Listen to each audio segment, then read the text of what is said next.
is read by William Cooper, the author of Behold a Pale Horse. Bill Cooper, a synopsis of what your book is about. Well, Chuck, I'm really to sell a book. No, that's okay. I thought this was going to be an interview, but it's a discussion. The Behold a Pale Horse, I wrote. I actually wrote it during the '80s and brought it all together in 1990, and it was published in December of 1991 by Light Technology Publishing in Sedona, Arizona, as a warning to the American people and anybody in the world really who appreciates and loves liberty and freedom, and understands that, like I do, that was the ultimate achievement of all humankind, and it had never happened before in the history of the world, that the common man had become free and was created. I wrote it to shock people and wake them out of their slumber and get them to asking questions and finding out what was going on. And I made quite a few predictions in the book, which have all passed. There's some that still have not come to pass yet, but will. And basically, what it's about is the efforts of a cabal of men and women who belong to the highest echelons of many different secret societal organizations, to bring about a one-world totalitarian socialist, what they call a utopian government, over the bones of all of the sovereign nation states of the world and all of the existing religions of the world. I think that what you're saying is quite documentable. I think it's something that we've known about for some time. We know that international communism was openly attempting to do this. Utopias have been floating around, and when I hear people talk about it, I always tell them that that's fine if they want to live a utopia, but don't push their utopia on top of me. I think that what you're saying is quite apt. Yeah. How did you get into researching this? Well, it happened quite by accident. Many years ago, I was reared in an Air Force family. And when I became 18, I went into the Air Force and was attached to the Strategic Air Command. And I'd heard rumblings and rumors and things. And then I left the Air Force and went into the Navy, which is what I had really wanted. I had a problem with chronic motion sickness. And so, but I just wasn't happy because the Navy was really a dream that I had all during my childhood. So I went into the Navy. Motion sickness be damned, and lo and behold, I didn't even get seasick, not once, the whole time I was in the Navy. Right.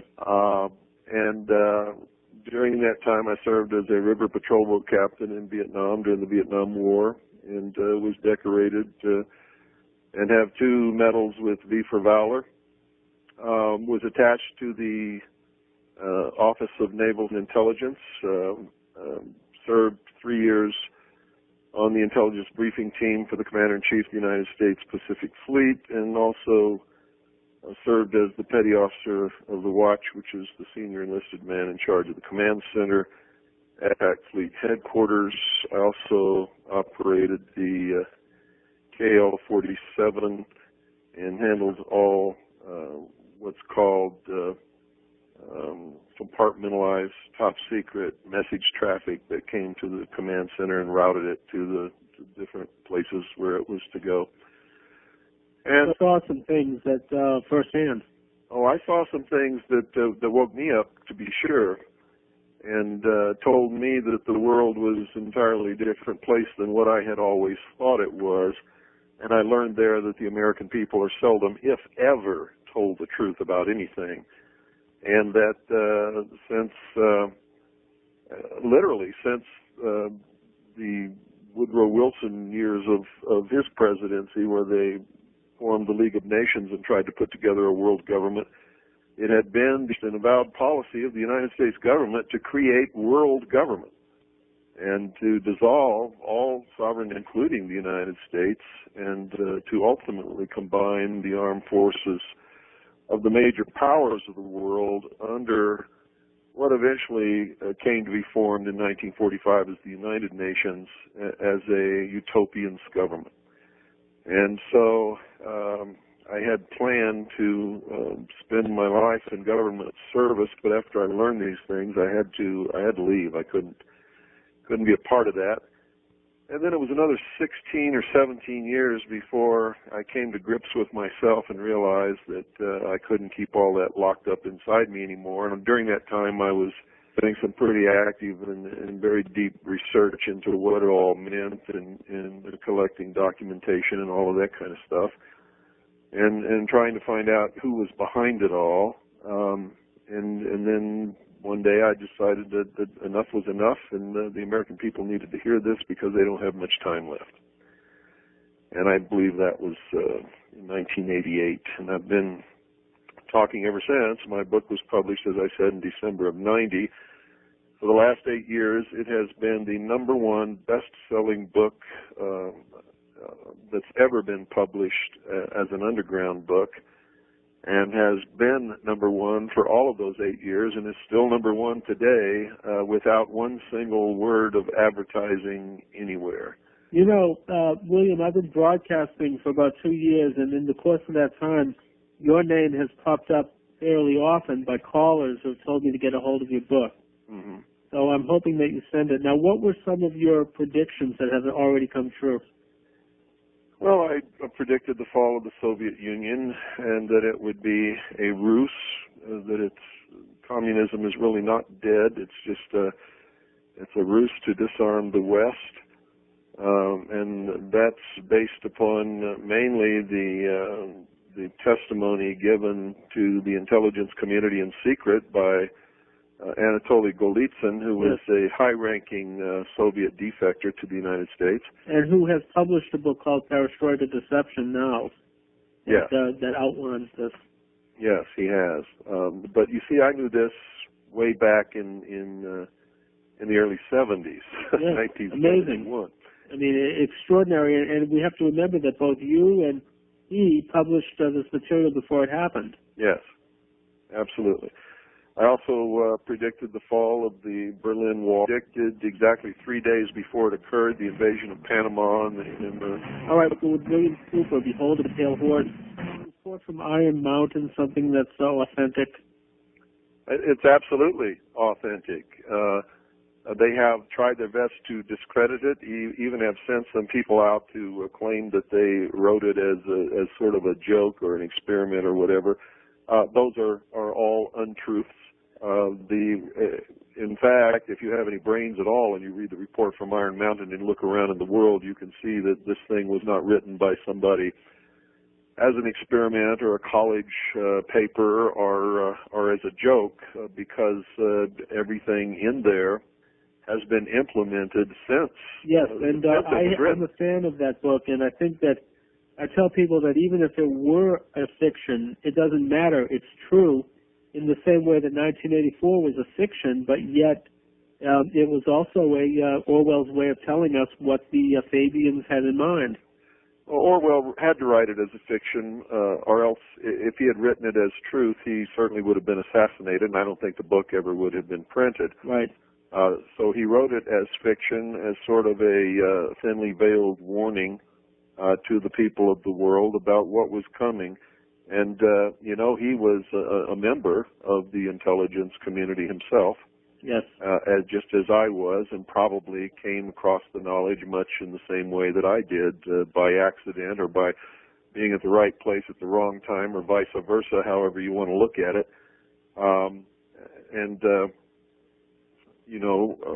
But the report was not written as fiction, is not fiction, it is an actual that is ordered to be done,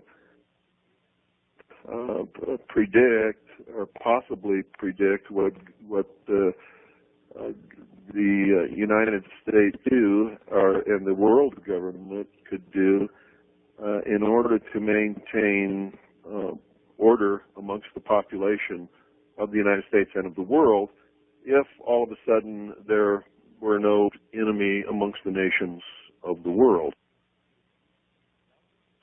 Clearly, there's got to be an enemy. Right, and we'll create enemies. Even if it has to be pollution, we'll create enemies. And we'll create an external threat from space, which is exactly what this alien thing is really all about. Point out that they'll have to either create some phony environmental, literally create an environmental problem that's real as a way of keeping people off center and using it as an excuse for total government.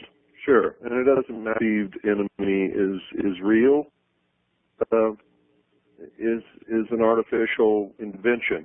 Yeah. As the ozone hole is one of those things. The ozone hole is not a threat. The ozone is not threatened. There are no holes. There is no ozone layer at all. There is an ionosphere, which is what they're now calling an ozone, just a place where gases in the atmosphere are ionized, different spectrums of light and electromagnetic energy that strikes the atmosphere from the sun.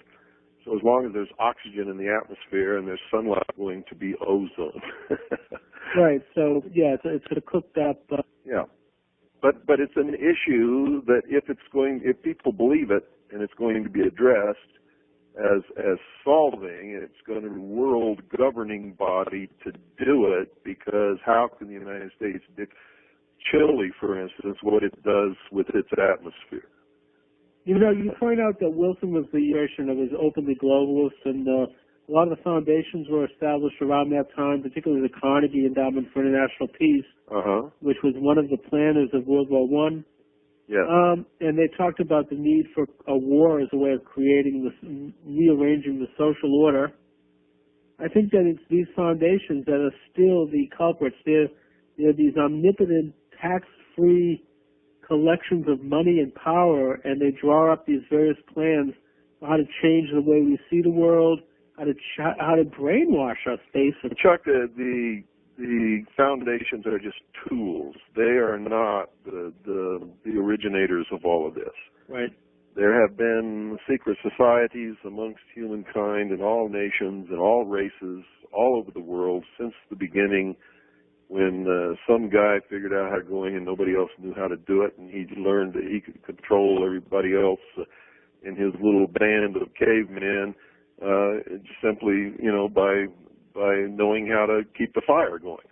Yes. And if he agreed to keep the fire going for him so that they could cook their meat and stay warm, then they would agree to give him the best woman or women, and they would go and hunt for him and do the work, and he would sit around and become the brain of the group. Right.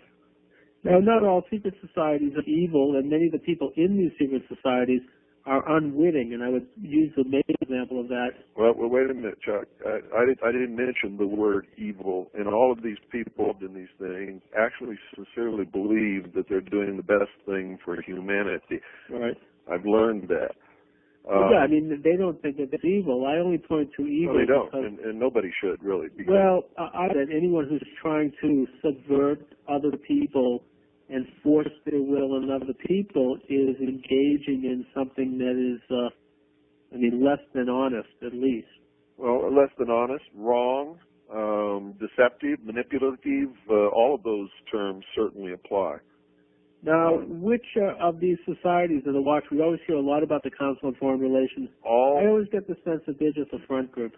All secret societies which have a pyramidal structure of levels of degrees of initiation, where there's a whole lot of people on the bottom that literally don't even know what they've joined here, and a procession of degrees that get smaller in number as far as members that belong to those degrees.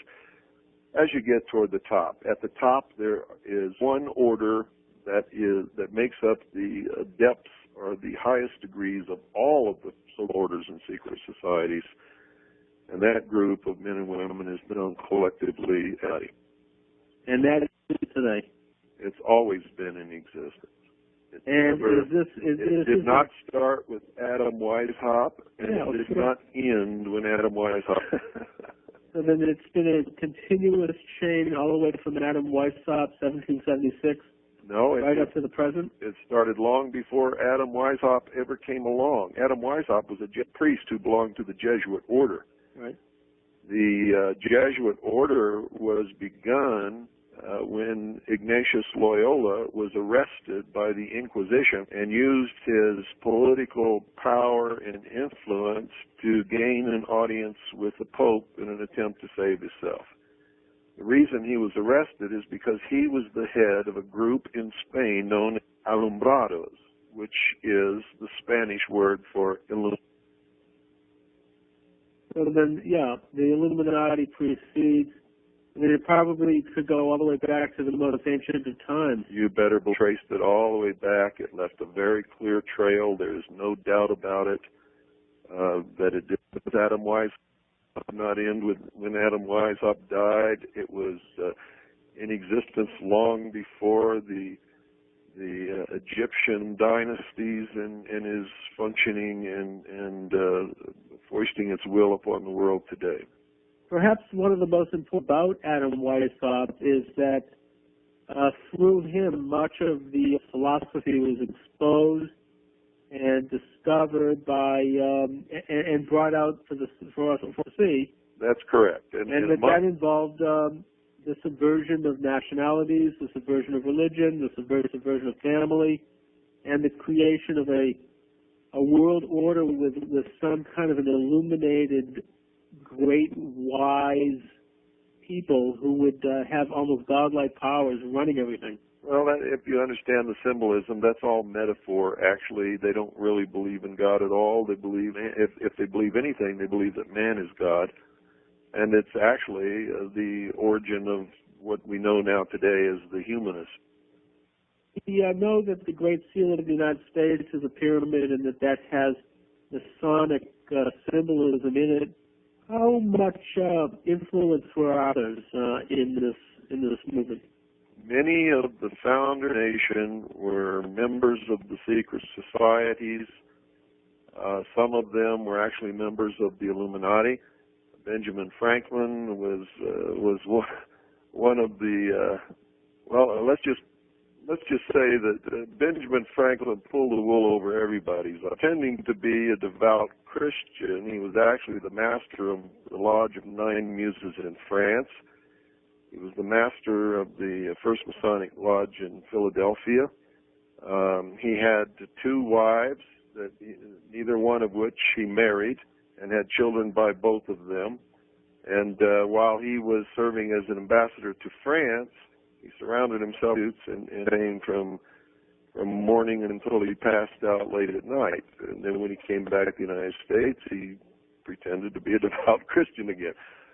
Person was clearly a member of the Illuminati and defended Adam Weishaupt whenever anyone attacked him or the nation.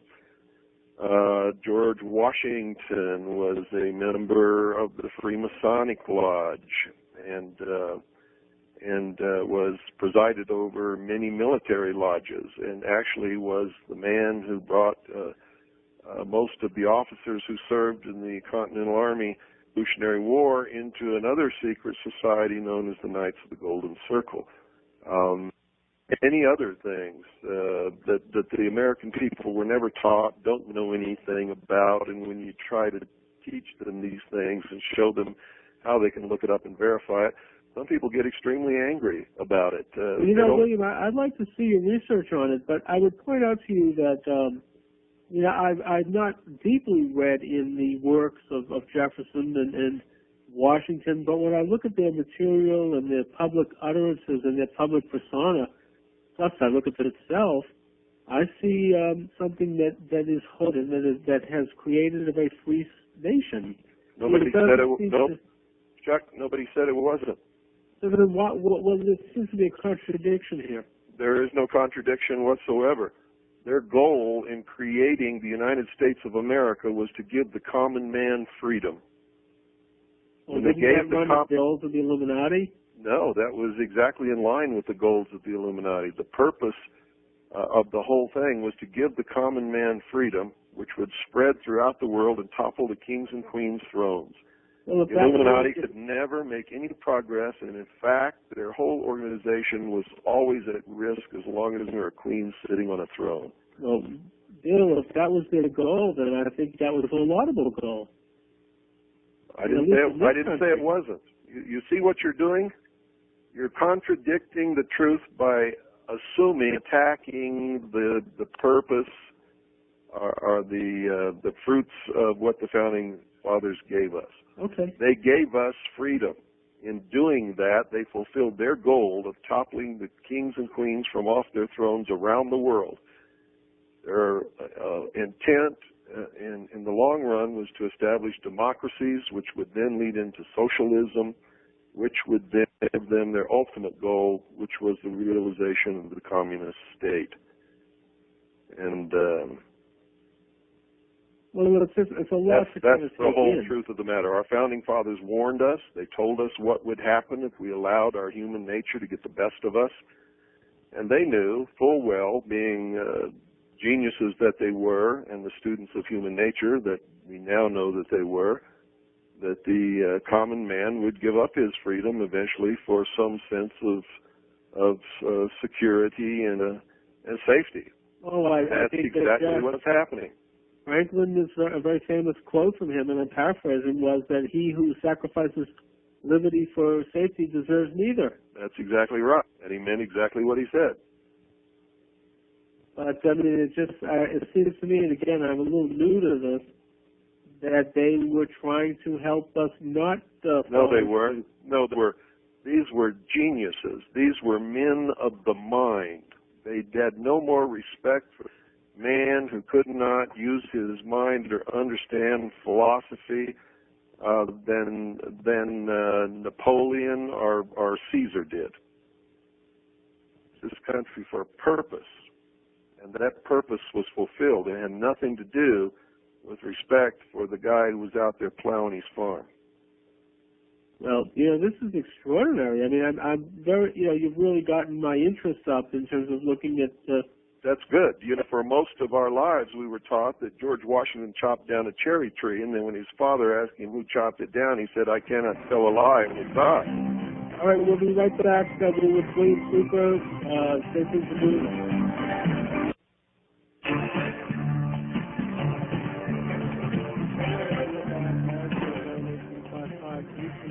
Let's call in a comment 970-689-8255. We're joined by William Cooper, the author of The Old and Pale Horse. William's bringing back to a little bit more modern times and the Iron Mountain Report, etc. The whole UFO issue is one that is a phony one. Is that your contention? Absolutely, yes. So there's no actual extraterrestrials or anything like that? Well, I can't say that. I've never been out in the universe. I don't know if there are extraterrestrials out there anywhere in the universe. I can tell you this. What we are being shown and what is being demonstrated to us is technology that stems from some technology that was originally developed in Nazi Germany just prior to and during World War II. Most of that was captured by several different nations, and UFOs are owned and controlled and flown by the United States, most probably Great Britain, Australia, and what used to be known as the Soviet Union, what probably is now Russia. And the purpose is simply to get us off of the trail, as it were. The purpose is to, number one, have a secret technology which is way beyond the known capacity that the public has any conception. And what they could ultimately do with that is anybody's guess. But what it's being used for, I can tell you quite frankly, is to the people of the world that there's an external threat to the earth so that they can bring the world together under the United Nations, using them, if they need to, as the excuse and reason for doing it. Yeah, I know recently. Who speaks for planet Earth? Argentina. Is Argentina going to speak for planet Earth? No. How about recently I saw the movie A, and there's a speech in that movie where the commander says, "Will the Federation fight this thing?" And I thought that was very much a piece of propaganda by. Absolutely, and that's what people will remember. It also did an awful lot to take away from the traditional meaning of July the 4th as Independence Day for the United States of America, and a global outlook. Right. But then, of course, according to you, the original founders had a globalist outlook. They did. Absolutely. So why even, maybe that was the real purpose. Pardon? That was the real purpose of the 4th of July, according to you. So, According to me. Or according to your research. No, according to my research, the 4th of July began as a yearly celebration of the independence of the United States of America from Great Britain. Anyways. The recent movie, Independence Day, now begins to give it a globalist meaning. Yes. You've done some research on the protocols of the Elders of Zion. Yes. What was that all about? Who wrote it? It seems like a blueprint for world order of some sort. Who understands religion and has studied religion to any extent can read the protocols of the so-called wise men of Zion, and you'll see that it wasn't written by anybody that I could ever identify as being Jewish. There is a definite and without any doubt whatsoever Catholic flavor to the writing of that, and if Jews had written it, they would have disguised identity more completely, and they certainly would not have used the word goyim so out of context so many times as it is used in that document. Whoever wrote it as a part of a real plan. In my research, I've realized that the only people who could have wrote it at that time and who are still bringing that plan into fruition today is the group known as the Illuminati, by the way, which has a lot of Catholic members, a lot of Protestant members, a lot of atheist members. Whether they belong to any of these different religions, whether it's Jewish, Catholic, Protestant, or whatever, they are in those religions to ultimately subvert those religions into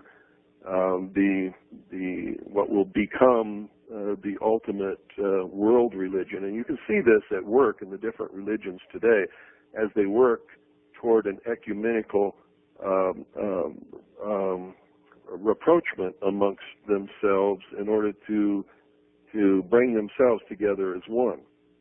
I think you can, and in fact I've interviewed Bishop William Swing, who is the head of the United World Religions, and it's a religion that is set up just like the UN with a General Assembly and the whole bit. Uh-huh. And it's very paganistic in nature, very occultic. Certainly there's no place in there for religious Christians or Jews. No. And this is a big mistake to make, is to pin what's happening in the world on one religion or people or one race or one organization. It doesn't work that way. That's not what's happening. No, I think that his comments were quite revealing about this illuminated philosophy. In fact, in Masonry they call it Illuminism. Yes, the Communist Manifesto was also written by this same group. Absolutely. And that is virulently anti-religion. Yes. And also anti-private ownership, which I think is the bigger issue, actually. The ultimate goal is the destruction of what we as the different major religions of the world, and the bringing back, as they call it, of the old gods of... Right, and this kind of idea how free man is the ideal, which is man that has no conception of individuality and of private ownership. If they call that free man, I'd like to know what a slave is. Oh yeah, I mean obviously, and of course they exempt themselves from actually doing this. Sure, that's pure communist rhetoric. Yeah, and I tell people who want to advocate socialism, be socialist. There's nothing in this country that's stopping them from it. Let them move to Vermont and form a commune. Well, they can't do that. The nature of socialism is such is that if they came out and they were honest about what they were doing, they'd be part of it. Socialism and communism only succeeds through the lie. It only succeeds at the point of a gun. Pardon? It only succeeds at the point of a gun. It's force. Not always. They have socialism and communism has been foisted back. They have convinced people to bring it in, and only when they had to live under it did they really understand how wrong they had been. And it's always, I'll tell you something that blows my mind. It's always the so-called intelligentsia, the college professors and the big brain thinkers who fall into the trap of socialism and communism and help bring it into power. And then the first thing that happens when it comes to power is all of these people. Of course. That's the first thing Lenin did. And these people who call themselves intelligentsia and think that they're so smart haven't got the brains to look at history and see that if they get their way, they're going to be the first ones eliminated. Well, look, at least have enough honor to hate traitors. And that's exactly what they are. But I tell them, and I told Howard Zinn, who's one of the nation's preeminent socialists, that he should sell his Cape Cod cottage and disavow his royalties, be a socialist if that's what he wants to do, if he's so guilt-ridden about living in a free system. Anyways, we're going to take a brief break. We'll be right back.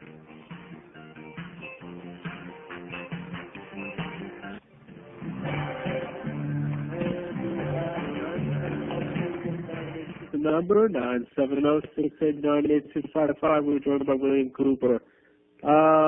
Bill, where the email is going nutty, apparently. We're getting people aren't calling, but they're emailing all these this. Do you want to let people know how to get a copy of your book? Yeah, they can, if they want a copy of the book, they can send $30. Make the check or money order payable to Harvest and send it to Harvest Trust, P2470, Pine Top, Arizona, 85935. That's Trust, P.O. Box 2470, Pine Top, 8595.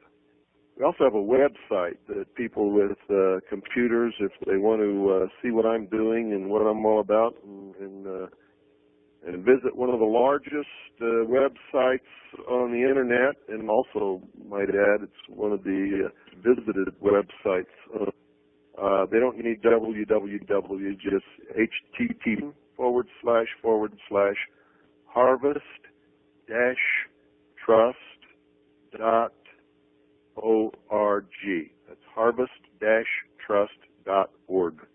Okay, and you're on the air. All right, Chuck, this is Tim from Colorado. Yes, ma'am. This is an interesting conversation you are having, and you need to have this guy back. He's need to hear a little bit more of his thinking. Well, I'm going to read the book, and I'll follow it up. I tend to do that. Okay, right before our first president, there was a president of it that was, his last name, I believe, was Randolph, and whatever happened to that individual? I have no idea. Okay, that I didn't know if you'd researched back that far or not. Well, I have, but he's significant, and so at each point that it's insignificant, I tend to go in the direction that is significant. Just to give them how subversive our founding fathers really were, they had no authority to do what they did. They were actually sent to get together by the 13 colonies in order to make the Confederation a little bit stronger so that they would bind the states a little bit better and would not confusion. None of the colonies gave them any authority whatsoever to destroy the Articles of Confederation and create a whole new government called the Constituted States of America. Right, and did they really, you said that they were heavy into philosophy aspect. Now, they did know that man is weak in certain ways, and they were playing up on that. But yes, but not for the reasons that most people would think, such as the original sin or the fall of man, or man is created imperfect. They believed that man was because was not educated properly. they believed that the mind or the intellect was supreme, and that they were deists, actually, if you will, in their overall outlook.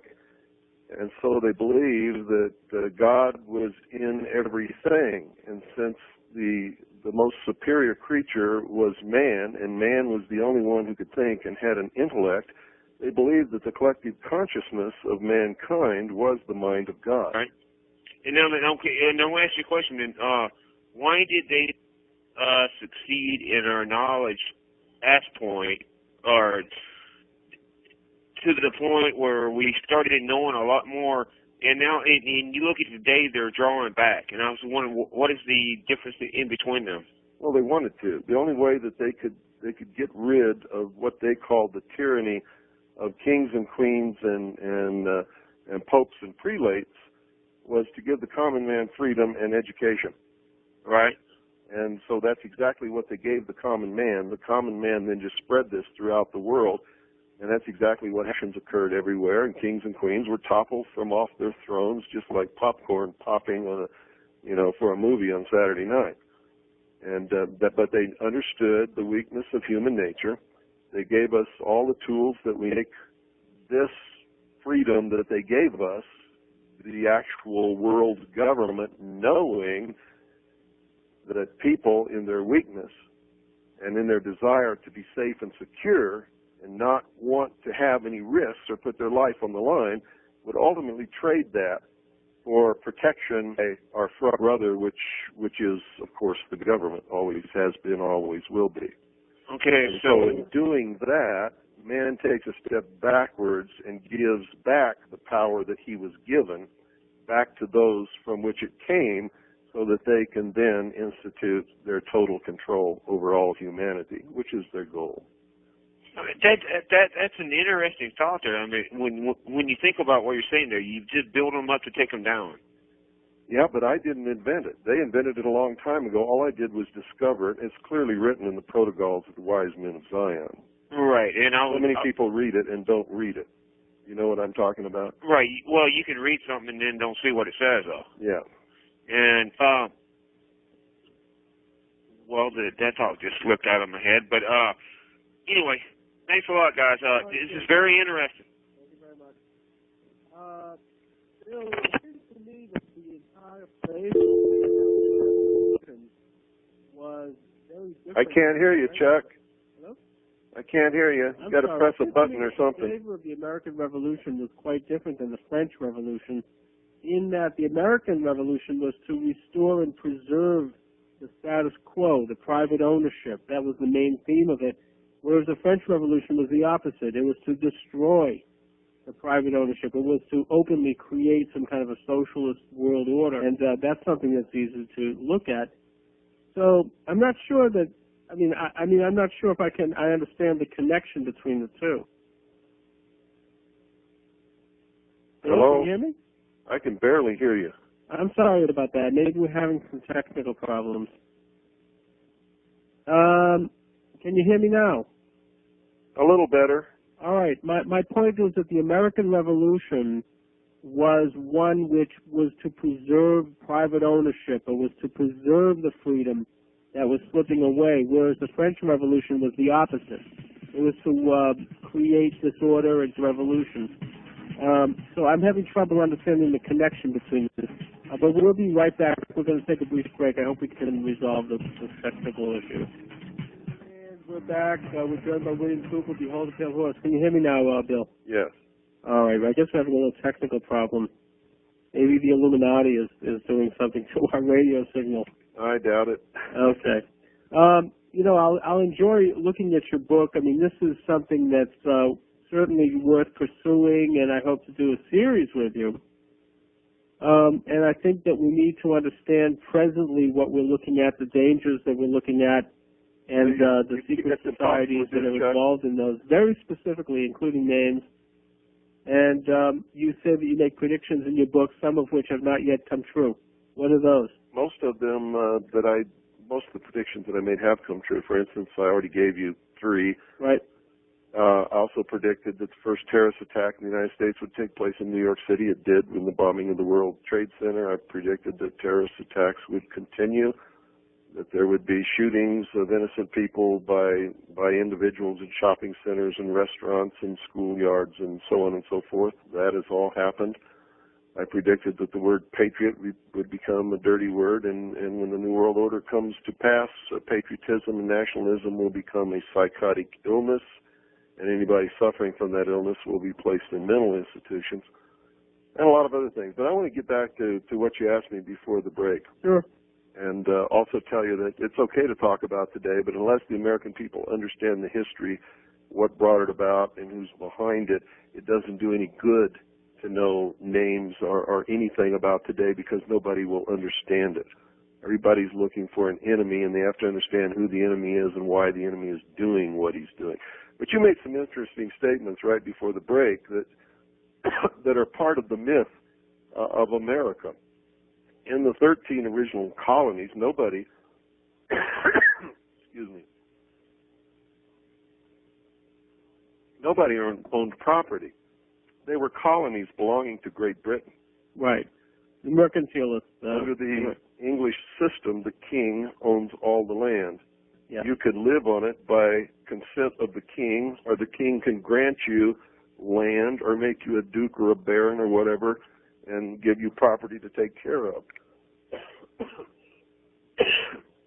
Oh, I've got a real dry throat tonight.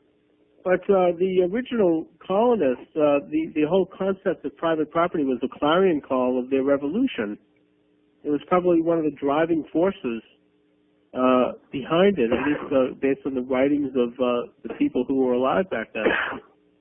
Well, of course, the colonists believe in private property. So did most Englishmen. But that did not negate the rights of the king to the land, which right. was what I was particularly talking about. In the colonies, the people owned their own property. That was not the point of contention. Neither was a little tax on tea. That's another myth. The real reason that the revolution was fought was because the Bank of England took the right of the colonies to make their own money and control it out of their hands, and made them operate a debt-based economy like we have today. Exactly. In fact, Franklin pointed this out. And that was the real reason, or the stated reason, for the American Revolution. But is not the debt economy, the central bank, part of the conspiracy? I mean, Marx, one of the planks of the manifesto is central banking. Sure. You take central banking power away from the conspirators, and they have no power whatsoever. Right. But and yet this country has always struggled against the central bank, the English bank, as it were. Don't bet on it. If that were true, we wouldn't have one today. Well, we have one because we've lost. But we have one Jackson because that was exactly what they wanted. Yeah, Jackson fought it, Lincoln fought it. But William Cooper, I want to thank you for joining me. I'll be in touch with you. I'd like to do more of this. You're welcome. Thanks so much. Good night. All right, I'll be back tomorrow night with Kevin Abrams, the author of The Pink Swastika, and also Vaughn Stetzer. My name is Chuck Morse, and I shall return tomorrow night. Good night, everybody.